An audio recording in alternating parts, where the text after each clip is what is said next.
Hello, good evening, and welcome to the Mount Pleasant Neighborhood Library. We are thrilled to be hosting this special event in partnership with Loyalty Bookstores and are grateful that you are all here to celebrate the release of We Deserve Monuments with us. Yeah, awesome. It's amazing. My name is Monica, and I'm the teen librarian here at the branch. We're very excited about this book. I'm looking forward to maybe doing a book club with the teens who come to the library. I do have a few housekeeping rules before we get started. We have restrooms on the lower level of the building, but we also have a family restroom upstairs that you can use on the second floor. You can access both floors using the stairwell or the elevator. And at the end of the author discussion today, we will facilitate an audience question and answer, and then begin a book signing line around 7 p.m. or a little bit after. Tonight, the library is open until 9 p.m. Please enjoy yourselves.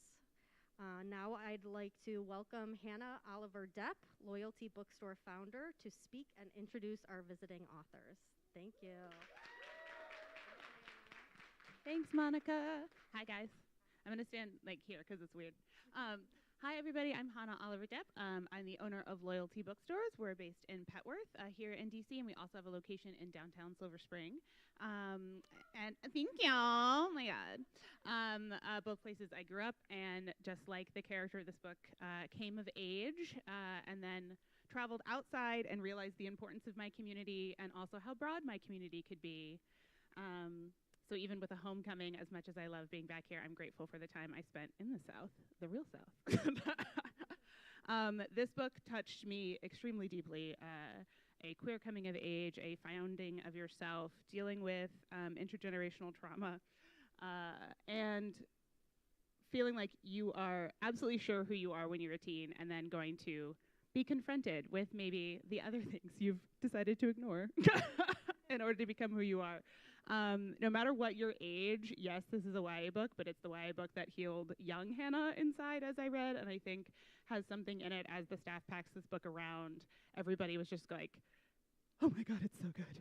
Oh my God, it's so good. So it was kind of a no-brainer for this to be the next book in our quarterly subscription box, The Leap of Faith, which celebrates a debut author, particularly from a quote-unquote marginalized community that shows just how strong we are. And this book is so beautiful, and I love to see all of y'all out here in your sunflowers. I see you. Really celebrating the details in the beautiful cover of this book are nothing compared to the details inside of this book. So I'm delighted to be celebrating here today in partnership with our beloved local library.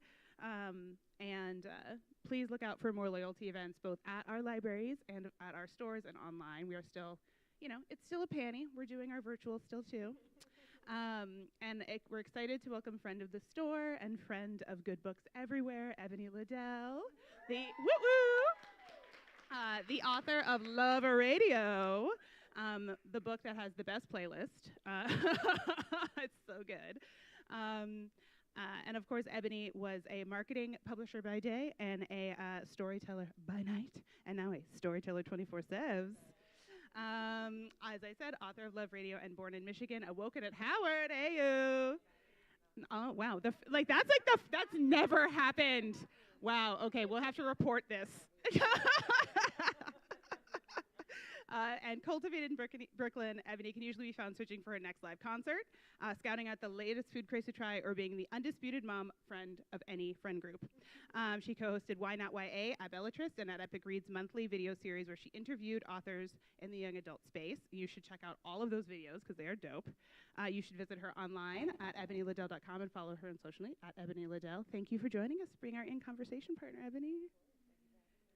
And our author of the hour with a dope debut. Jazz Heavens was raised in many cities and in between the pages of many books. Best opener. They have received support for their writing from Lambda Literary, Sundress Academy of the Arts, and the Highlands Foundation. Woot woot. They are also the grateful recipient of a McDowell James Baldwin Fellowship. We Deserve Monuments is their debut, and we will be talking about that today. Take it away, y'all.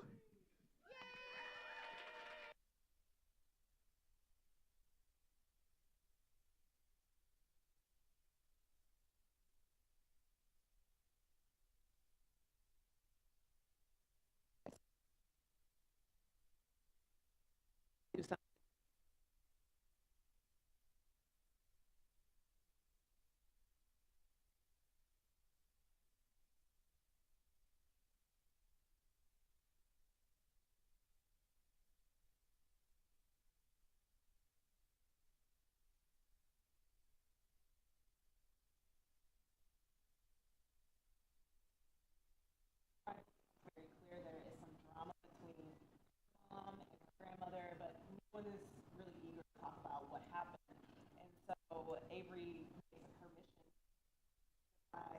What broke my family, and possible to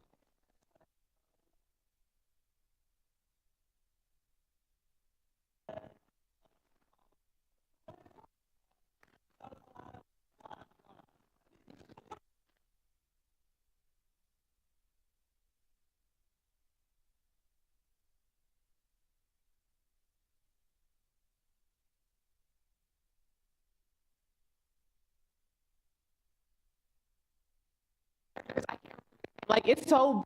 Oh, you guys hear me now? Okay, so I've arrived. It's so bad. So I am going to, and I'm going to talk about all the reasons why. Throwaway one is main character Avery is from DC. But then I'm going to contradict myself and say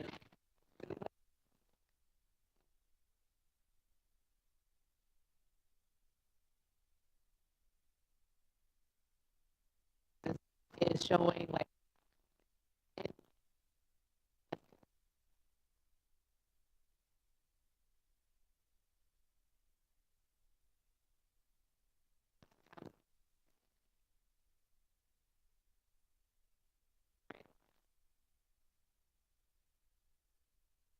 Grandmother that sent me every summer I was 8.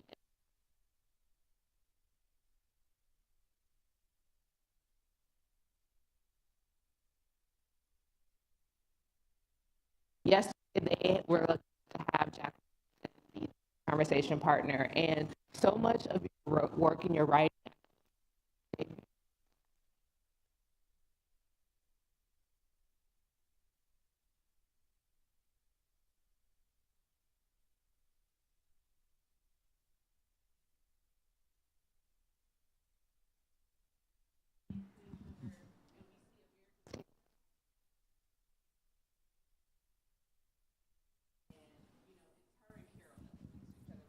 I envision it's not working.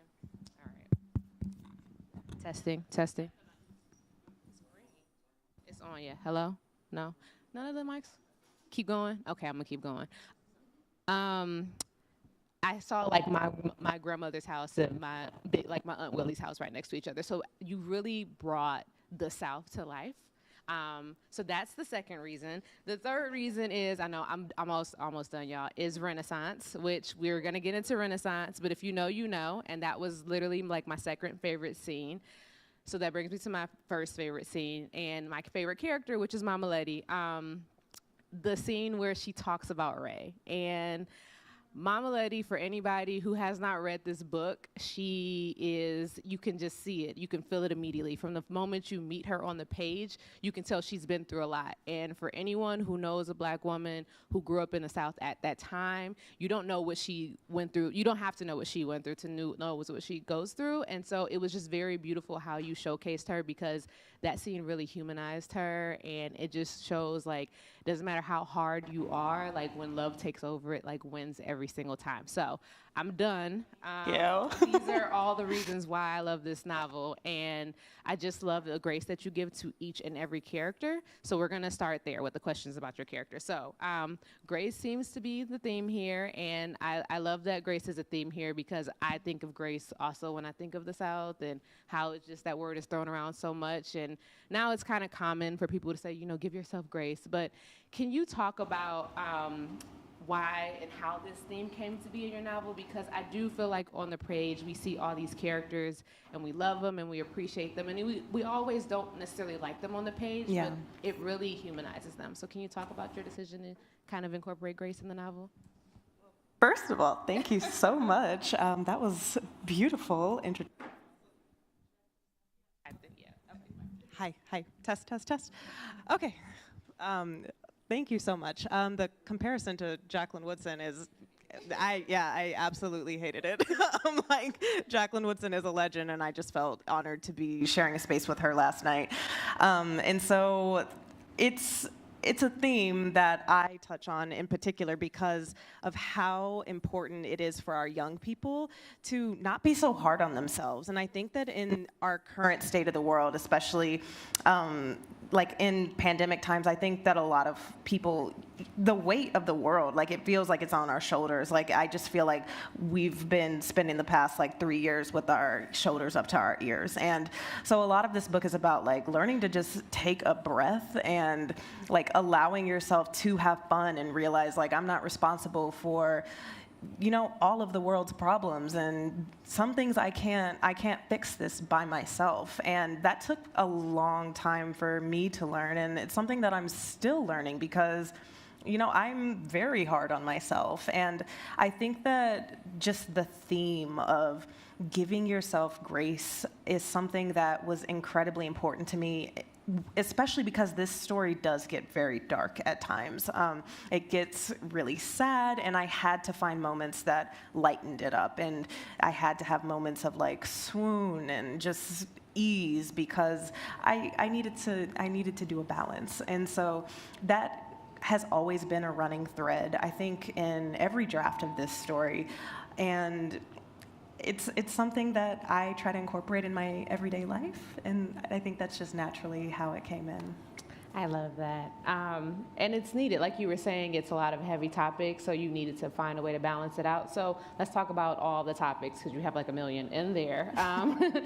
A lot of the praise for We Deserve Monuments is, you know, it's intergenerational, there's grief, there's love, and how it all weaves into this family dynamic that feels very normal because so many families experience so much at once. It's a question that I get a lot, and so you're going to get this a lot. So we're preparing you now. But how do you pack in so much? That's like the question, right? But I am actually curious what your answer is because you do it so well.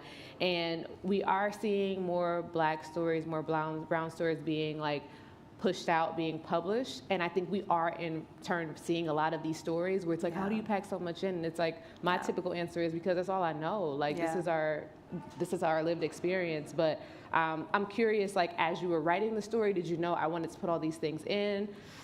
For me, it was more like, I was like, I'm gonna write this love story, it's cute. And then I'm just like, but why, but why, but why? So what was your process in putting everything in there?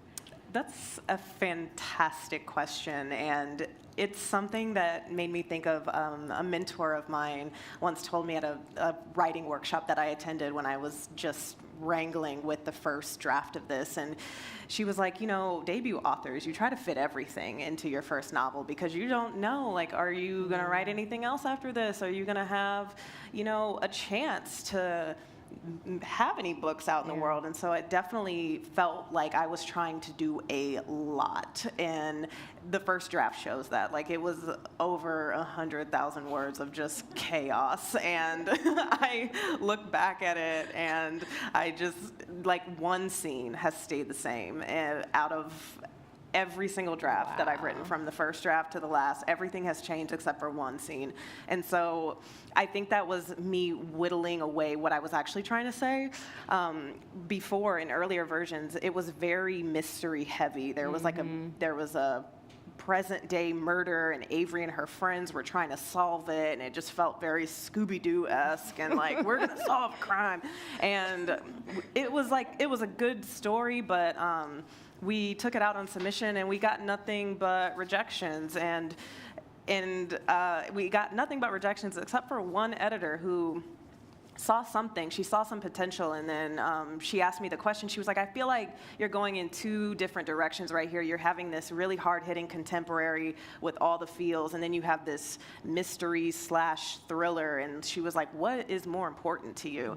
And I was like, you know, the family aspects have always been the most important. Like, I didn't write this to scare people. I didn't write this to shock people. It was always a story about, you know, family. And we're good? Okay. We're good? Okay. It was always a story about family first and foremost. And so once I really focused on that, the final story started to take root. And you're right. Like, you can't just say, like, I'm going to have a romance and only focus on this one thing, because that's not how life is. Life is multifaceted, and it goes in a million different directions. And so, thank you. Yeah, we did it all. Well, I mean, it is a testament also to I'm not going to get into this, but it is a testament to an editor actually seeing something in a story. And so much of having a good editor and being a good editor is being able to pull out those parts of the story that are the best parts. So, you know, shout out to your editor for it wasn't that helping you. editor. That wasn't my editor. No. Really? Yeah, it was no, another editor that told you editor. this. Okay, shout out to that editor for like just giving you. Funny story about the publishing world is that editor who I rewrote the entire book for actually turned around and was like, actually, once I resubmitted it to her, I like made a whole new beautiful book, and I was like, here you go, please love me now. And she was like, oh, sorry, like you did good, but sorry. And I was heartbroken. Like I was very dramatic. You can ask my partner, you can ask my parents who are here. Like I was like, I'm done with writing. I'm not doing this. I can't do this anymore. But my agent was like, calm down. Like, let's send this out to a new batch of editors because every chance is, you know, it's a new shot every time. And that was the round that the editor who ultimately bought the book, Makisha Telfer, who is fantastic. That was how it happened. So it wasn't even the. You know what? That's one of those people in your life for a season. That was literally the season was to help you change your book, and then that editor was dumb. So you know what? But still, shout out to the editor. Still, shout out to her. Because she gave us this book.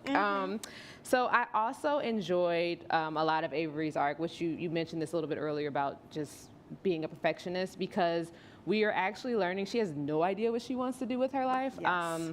And she is living in the shadow of her mom, who is like super professional and, you know, accomplished and old friends. And they're all high achieving, but this was something that she never really wanted. And, you know, it shows how like our parents can have the best intentions, but sometimes, you know, their pressures can put a lot of pressures on us. Absolutely. So without giving too much away, I do feel like in the grand scheme of things, like we're learning Avery, and I felt like I was starting to feel like the school or like what she was trying to do with her life was the least of her worries because she had so much going on. So, you know, we're dealing with a teenager who is queer, who is biracial, who's getting over a breakup, you know, like all these things are happening. So did you always intend to write Avery that way? And I'm curious about this because like no adult can really handle all of this stuff. So why do we always expect teenagers to be able to handle all of these things? So, did you intend to write her that way, and why was it important to write her that way?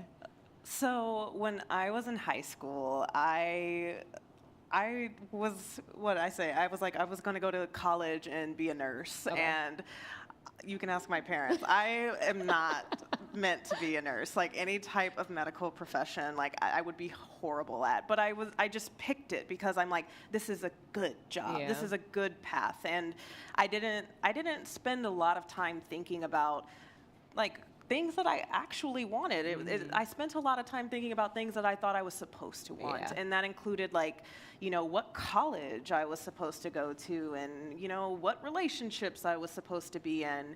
And with Avery, like, I liked that I put her in a place where she's questioning that, because I think that was something that I wish I had done, like had a moment where I was like, wait a minute, I don't actually want to go to Georgetown. No offense if anybody in here is a Georgetown alum. I'm so sorry.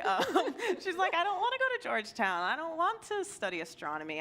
Maybe that's not what I want to do at all. And she ends up completely taking a different path. And I think that that's beautiful for young people to explore, especially now, you know, in this pandemic world where a lot of people are questioning, like, is this career what I want to do with my life? Is this the path that, you know, I was meant to be on? And so I think having a 17-year-old learn that lesson is something really beautiful.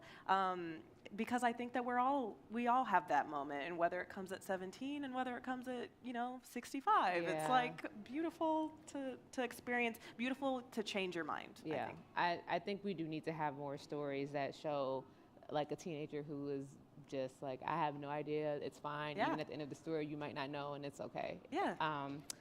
Okay, so speaking of Avery again, there's a scene where Avery gets her hair shaven off, which I don't feel like I'm giving it away because it's on the cover. And her friends help her with this, and this scene to me is so powerful.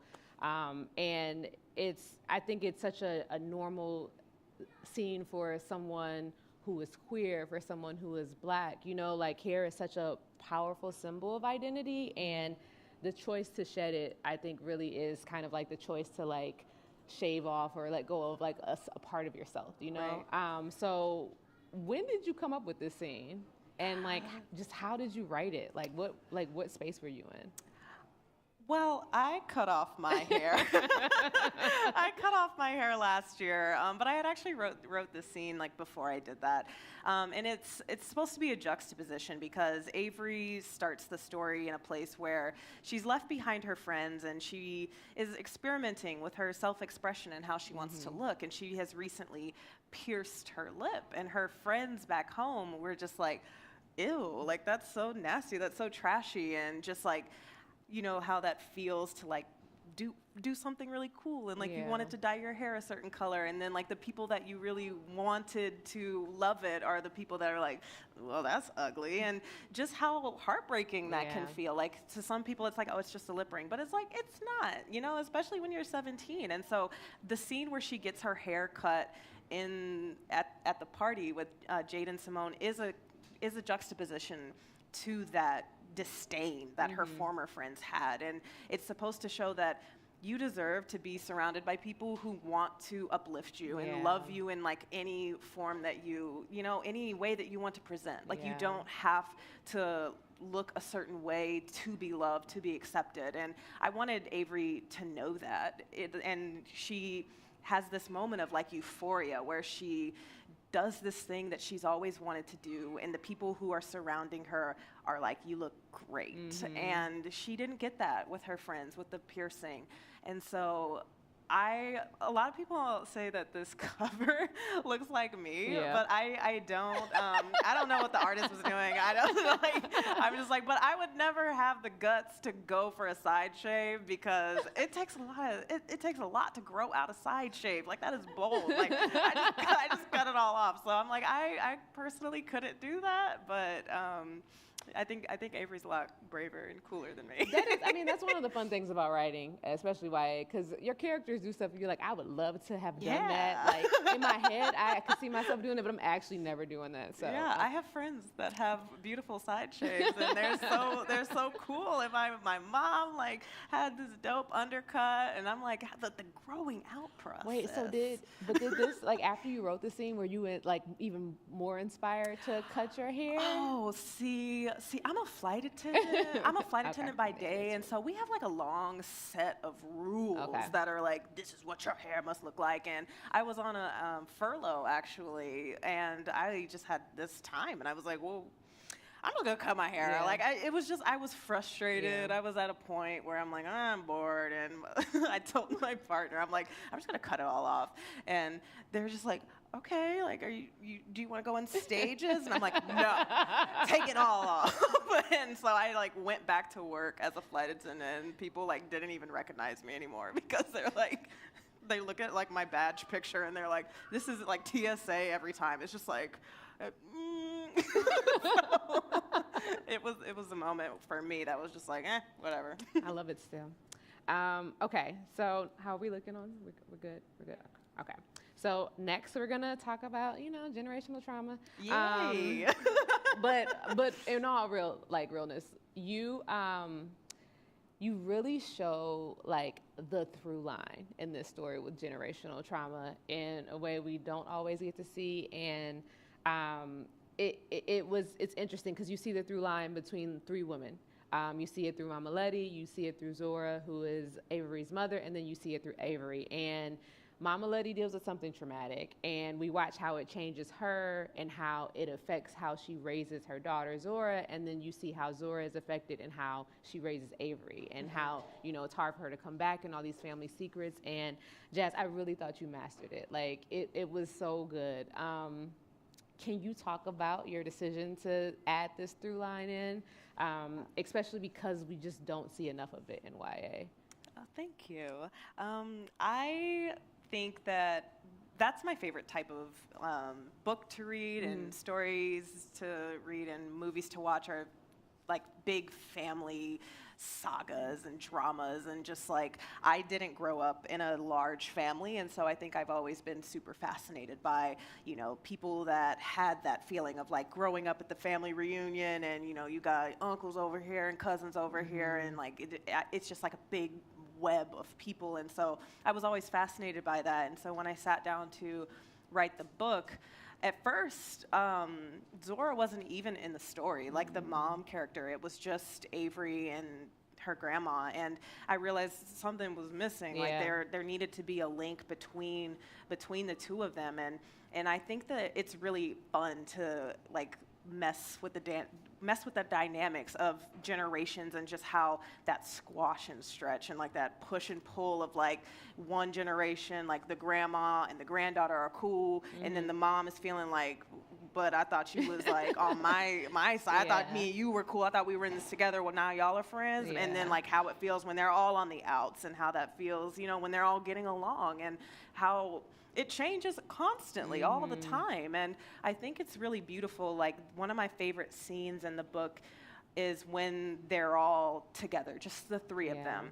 And it doesn't happen that often. And so the scenes that are just the three of them, and you just see the frustration and ultimately the love, because that frustration doesn't come out of nowhere. It becomes it's here because I love you, and this is hurting me. And just for that to, you know, manifest in so many different ways, it's just fascinating for me to write. So yeah. I have to talk about that because it's so true what you're talking about, like all three of them together and the frustrations and out of love. And I think it really shows like how the different ways Black women can love. Like you're seeing it through these three women, and how sometimes it can take a grandchild, because you know grandchildren they be getting stuff out of their grandparents that like you would have never let me do that. And exactly. I'm saying that as a witness. I used to get everything out of my grandmother, but it is true like that. It's like that next generation somehow can warm up the heart of a grandmother or a grandfather in a way that it wouldn't have happened with just like a mother-daughter dynamic. Exactly. So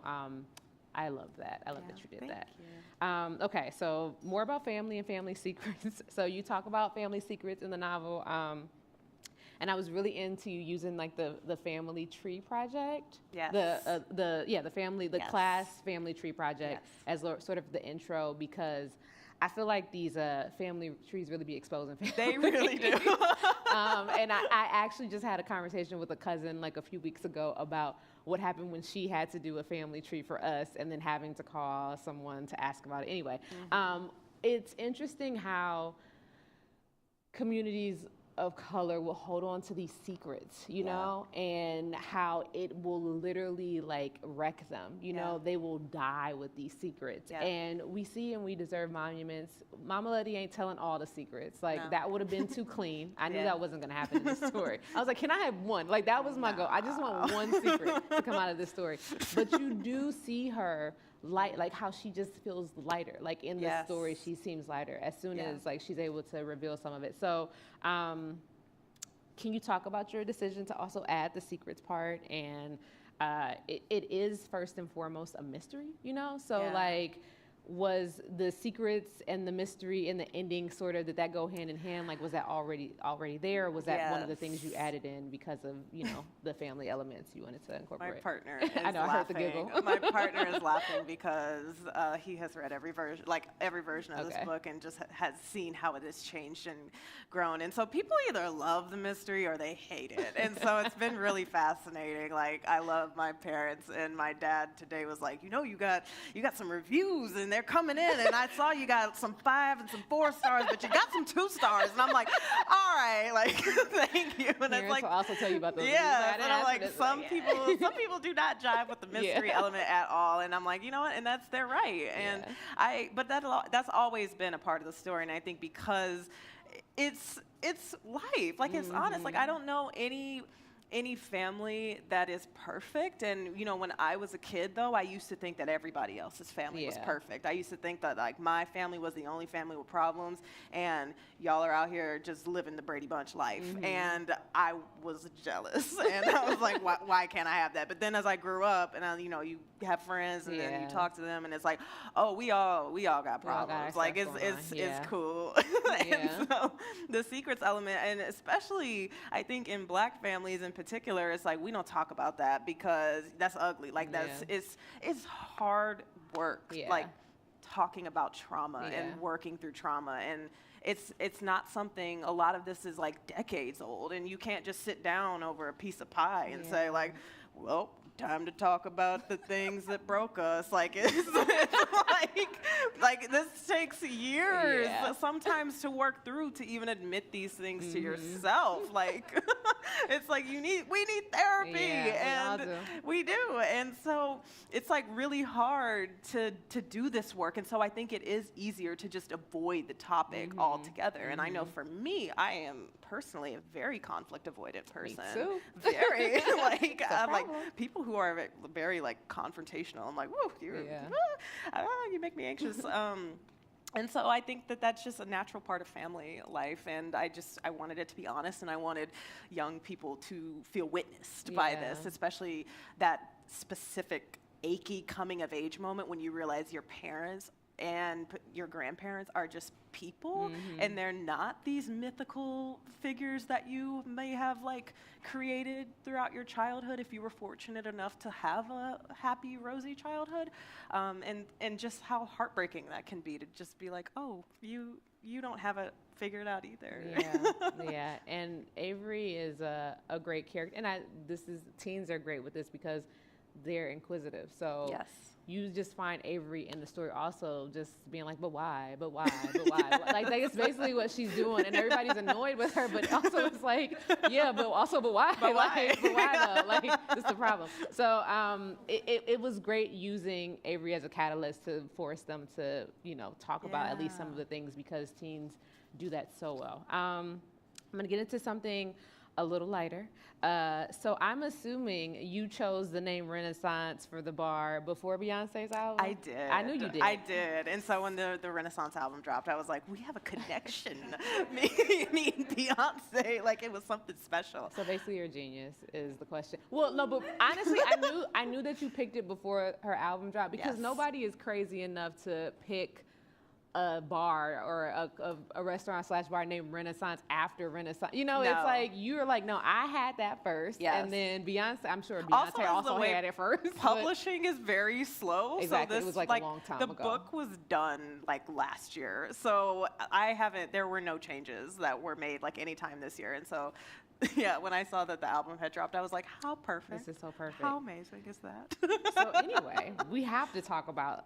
Well, first, can you tell everybody what Renaissance or Rennies is? Sure. The Renaissance is a special club in the book that is, you know, off the beaten path. It's just in some man's house down by the river, and it's it's basically a haven for queer Black folks to gather and dance, and it's just a really good time. And it's not something that you could find on the internet. It's like invitation only. And so Avery kind of finds this place, and it's like this haven for her, and also Simone. And there are some scenes that take place in the Renaissance that are just like my absolute favorite, like by far. That's actually one of the scenes. The only one that has stayed the same is one of the ones I wanted that. to ask you. Yeah, It seems like it. I usually like to just let people guess which one that was, but y'all are family here, so y'all get the inside secrets. Yeah, I loved writing those scenes. They were so fun.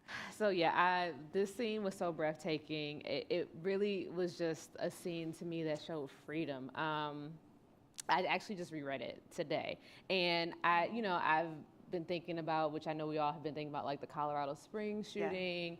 And it really is another reminder of just like reading the scene. It just is a reminder of how sacred these places are, like the freedom that you get to be your whole self. And I keep touching this mic. I'm sorry. Where's my man in the back? I don't want him to get on me. Like there's literally a part in the book where I don't want to give too much away, but it's like seeing this place for the first time and someone says, Yeah. what is this sorcery? And I Yeah. just like started laughing because it's so true. Like if you don't feel like there's a place where you can be yourself and to just suddenly experience this, Yeah. you come alive. So Yeah. I just want you to go into how you conceptualize the scene. Clearly it was the scene that stuck. So Yeah, I originally it was like kind of a tourist destination, and Avery like and her friends like were regulars there and just went there all the time. And as the more drafts went on, I realized I wanted it to be a place that was like very like what's the word I'm looking for, like inclusive, where it's just like you have to be in the know, like it's something that is, you know, it's just like it feels like you're going to a house party of a Yeah. friend. And that's how I feel like, you know, these young people, like you need those spaces where you can just be safe and you feel safe and you're not worried about somebody judging you.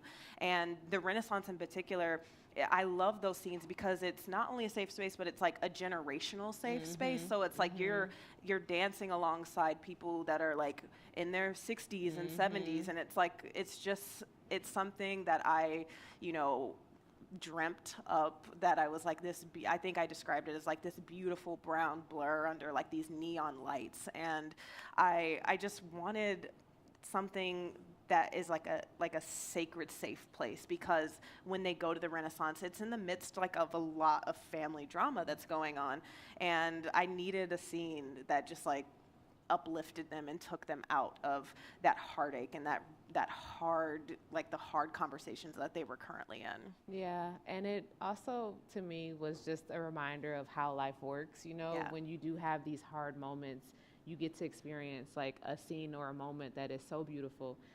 That it brings you back to remembering Yeah. like the why. Like, you Yes. know, you're here for whatever reason you want to say it is, whether it's big or small, Yeah. whatever you believe, whatever you feel like you're alive at this time. And it's just, it's a moment to be thankful for, Yeah. you know? Absolutely. Okay, so I have a quote question. So one of my favorite quotes is, you can't get to know yourself if you can't sit with yourself for a while. I think a lot of adults have a hard time sitting with themselves. Yeah. And it really is because you sit with yourself and you just have to confront all your mess, you know? Yeah. And writers are in some ways writing to work through their own questions about life. Like you talked about home and family being your questions. I've definitely done that as a writer. Yeah. So my question for you, since you wrote this quote, is maybe advice for teens sitting with themselves, especially teens like Avery who, you know, they're dealing with a lot at once. And Yeah. so how do you, like, after you sit with yourself and you're like, oh, here's my list, like, what do you do afterwards? And it can be like big or small. I know, like, as a person, I'm still trying to figure that out. But Yeah. I always think of, like, what would a teenager, like, Yeah. what should they do with that? I think that it's important to question everything. Like, I'm the type of person, my mom's laughing because, like, I was that kid that was like, this is what we do. And I'm like, but why? Like, like, if you're in a situation and it's like, well, we go to this place every Saturday because this is what we do. And it's like, ask yourself, do I want to go here? Do I enjoy being here? And if the answer is no, like, know that that's okay. And know that you will find a community of people that are like, oh, you don't feel like going to the big loud party? Well, cool, let's go get some froyo, just the two of us, and sit quietly at this fountain. You know what I'm saying? Amazing. Yeah, exactly. But just like, I think that scene in particular is like, her dad was talking to her, and it was like, you can just breathe. Like, it's okay to just breathe, and it's okay to not know anything, and it's okay. And I think that that's actually really beautiful, because I find that when I personally am like, oh, I know everything that is to know about me, like, I don't know anything. And I love being in a place where I can surprise myself and finding out like what kind of person I want to be. And like, although I am a flight attendant, it was like a freeing moment for me when I realized I'm actually a homebody. And like, I really like being in the house, working on my puzzles, quietly listening to my podcast, and that's okay. And like having friends that are like, that understand that, and then they're like, oh, okay, you're in your puzzle mode, cool. Like, you want to you want to FaceTime me and like while you're working on a puzzle. And I was like, I didn't know that was an option. Like, how incredible. And my best friend from high school is here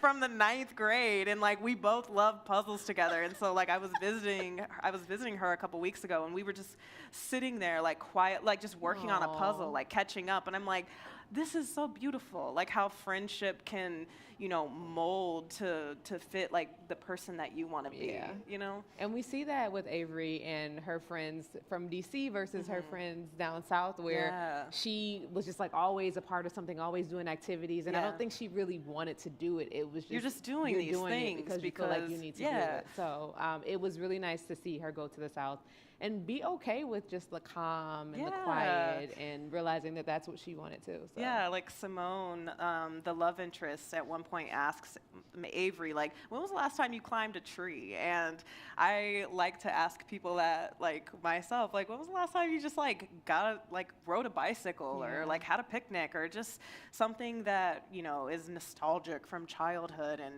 it's really beautiful to revisit those things and realize that they can be so soothing and healing. Yeah. Okay. We're good. Okay. So that's it. I have more questions, y'all, but I'm going to let the audience ask them. I also have a list of questions now. So we are going to do some audience Q&A. Yes, I will come chase you down with a microphone.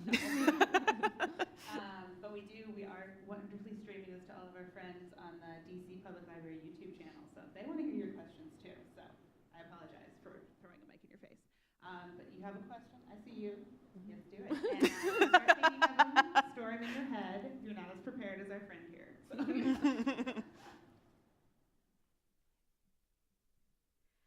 Hello? Oh, Jesus. Hi, Ebony. Hi, Jazz. Thank you for your beautiful words and your beautiful writing and your beautiful energy. For both of you, you've both written characters who have dealt with trauma but have, as you said, kind of tried to quieten it, hold it in, and have not necessarily shared it or even dealt with it. And I was wondering, as authors for young adults, how you write such difficult and or potentially triggering topics with such, respect and care for the topic area, but also for your audience. You want to go? Not it. Okay. All right. It's show night, so I guess I got to say something first. That's a really good question. I think this is the luxury of being an adult, because you have the knowledge. And for me, I had a journal, so there was a lot that I was able to also remember, and also talking to young people of just what they're going through. But as an adult, you also have the foresight to be able to say that this is how you can come in on the other side. And so for me, as I was thinking about writing these traumatic experiences, I was also thinking, but like, what can I arm a teenager with at the end of it? I don't want it to be like all this stuff is happening and you as a teenager are also overwhelmed, like, what the heck am I supposed to do with this? And so what I was trying to think about, as I was thinking of myself as a teenager and the lack of resources that I had, and so that's why I kind of went into journaling as a means of, healing or dealing with your trauma, or like music therapy as a means of dealing with your trauma, because those were things that I used and people that I knew used. So that's how I wanted to balance it, by giving them an out, like, here's a way to begin to heal whatever you're going through. Yeah. And I think, too, balancing those really heavy moments with something that's lighthearted and super fun. I think that young adult authors in particular, like, we have a duty to provide hope and to provide a source of, like, just a ray of light, even if a book is incredibly heavy and really dark. And so I had to make sure that it ends, I call the ending bittersweet. Some people are just like, I sobbed and it was sad. And I was like, but there was light there, y'all. Like, no. But I really wanted to leave people with a sense of, like, things are messy and it's okay for them to be messy, and for things to not have a perfect, ending wrapped up in a bow. And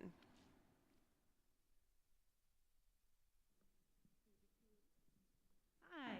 Okay, I absolutely adore the book, and I really love the flower crown kind of personality quiz moment happening. oh, yeah, you were in that, yeah.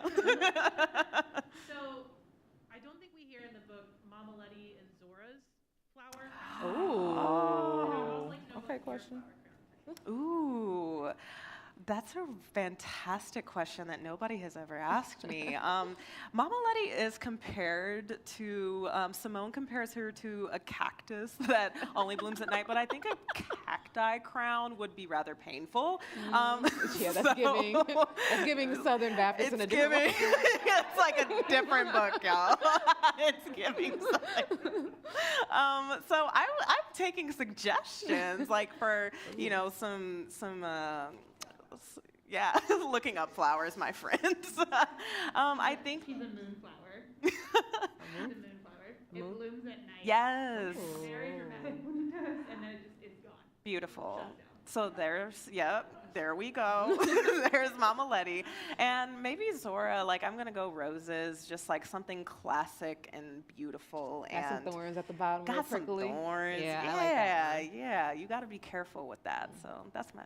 But thank you for participating in the Flower Crown Great Showdown because I had so much fun with that. Oh.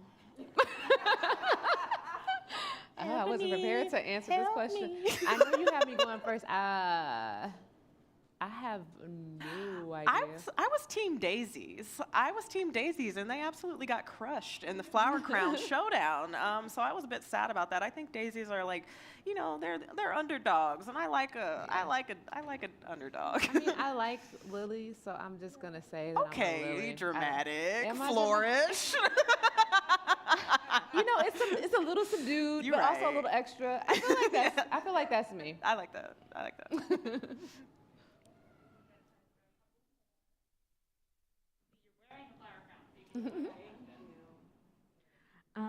If you could write a bonus chapter, this is for both of you. Oh, if you could write a bonus chapter for your story, what would it be and why? You're going. You going? I'm going first again. Yeah. Oh, this is a really good. Oh gosh, I wasn't prepared to answer questions Bonus tonight. chapter. Of course, it's another writer who asks this question. Oh, like I yes, just that's have true. to give a shout out to my friend Bethany Baptiste, who just drove 14 hours to be here. Wrote a fantastic IP earlier this year for Disney called Izzy Hawthorne Destiny Awaits for the Lightyear franchise and Buzz Lightyear. So super dope. Definitely pick that up. But I think for me, a bonus scene that I'm sad did not make the cut was there was this like haunted cabin like in an earlier draft. It was like I said, this book has been through a lot, but it was so much fun. Like I like creepy type settings, and so the like vibes of the friends like uncovering this creepy cabin, and so maybe that could be like a little Halloween special. Oh, that's cute. Okay, so we talking about deleted. Come on, deleted scenes. scenes. That's what I'm gonna do. So, and one of the dates, the actual Love Radio date is they go to a bookstore and the tree lighting ceremony in Detroit. Initially, what I wanted to do, there is like the Christmas, there's like lights at the zoo, at Detroit Zoo, where I wanted them to actually do like the whole date outdoors. But realistically, Detroit in November, December is not fun. No. And as much as I wanted that scene to work because I love the concept, I was like, there's nothing cute about your nose running when you're trying to go out. So I had to let that scene go. And that was, you know, it was hard, but it was one of those moments where I'm like, all right, it's okay. You just let it go, Ebony. You gotta have a drive-through light show. Yeah. When you need a car. But we didn't have a drive. It was like so yeah, it didn't Maybe work. that was I wanted it to work, but it didn't work. thing. More fellow writer questions. I'm just ruining everything for the people trying to film this. Hi. This is exciting. Okay, so my question is for both of y'all. I love asking authors this. What are you reading right now? And when was the last time you felt inspired? Like, did you pull out your pen to write? So what are you reading right now, and when were you last inspired?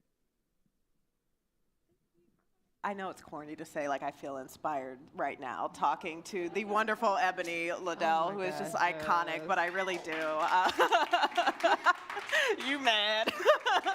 No, Ebony is a ray of light, and it's truly an honor to be sitting here in your presence and just knowing, like, that there is just such a beautiful community in YA book publishing in particular, and just finding that community is really beautiful. And so I'm not gonna go home and write, but I'm feeling inspired. What am I reading right now? It's been a whirlwind of past couple of weeks, so I have been reading very little right now, but my good friend Shauna Robinson, who is actually also in the audience, just sent me her latest draft of her third book that is coming out. So I was on my critique partner vibe right there. So I am not reading anything right now because I'm on deadline. And it's the holidays, so you know my time is. I am reading more craft books. And I'm also just like rereading a couple of romances just because I want to. So right now I'm rereading When Dimple Met Rishi, which is like a throwback, but also a classic. So yeah. When was the last time you felt inspired? Oh, sorry, my bad. I would say, I mean, it is very beautiful to just, especially when you are on deadline and you're just at home and you're just writing or wherever you're writing, it is very nice to be in community. So I was really excited about tonight. Just to be in space with other writers and readers, that's always inspiring. And I would say what actually has kept me going the last few days is I finally watched the Kendrick Lamar concert on Amazon Prime, which if anybody has not watched that concert, like I don't think I've been that inspired from a concert since I watched Homecoming. Ooh. Yeah, like that's how dope it is. And I'm a Kendrick fan, like through and through. Fellow Gemini, you know. Brother gets I me. did not know you were a Gemini. Yeah, I'm Thursday Gemini. Okay. But yeah, that actually, I was just really inspired by his artistry, and yeah, that's what got me back to the page a little bit. We've got one more question. I saw you. So we'll do this question, and then we'll start our signing line, y'all. All right. Good evening. Sorry. I don't even know why I get so nervous all the time. I don't know why you're so cute. Stop it. If there's ever an event that Ebony is at, I'm there. That's just how it goes. So my question is, if you could create a group chat with like your favorite authors and like get inspiration from them or just like feedback on a draft, who would be in it? Yeah, living or dead. You just opened up. We need a little trouble. Huh? Who asked that question? Who asked her to elaborate, living or dead? Yeah, that's what I thought. Sorry, it was me. It's teamwork makes the dream work. And you said you liked being around this community? Yes. Oh, can I start? The cold. Can I start? Yeah. Okay. I'm gonna have two people. I'm gonna have three. I'm gonna say Jazz, Jacqueline, and Toni Morrison. Why was that my answers? I was gonna say Toni Morrison and Jacqueline Woodson. Really? Yeah. Okay, but now I have to also be in the chat because I put you in the chat. I mean, yeah. We're gonna have a 4-person chat. Cool. You gotta have a 4-person chat. Otherwise, it's terrible. Fantastic. Also, yeah, I just want to be like a voyeur in the group chat. Too much pressure to talk We got to all you. 4 of you. But, like, can you just show me over drinks what happened in the group chat? Absolutely. Thank you all so much for coming. Please give it up for these amazing authors.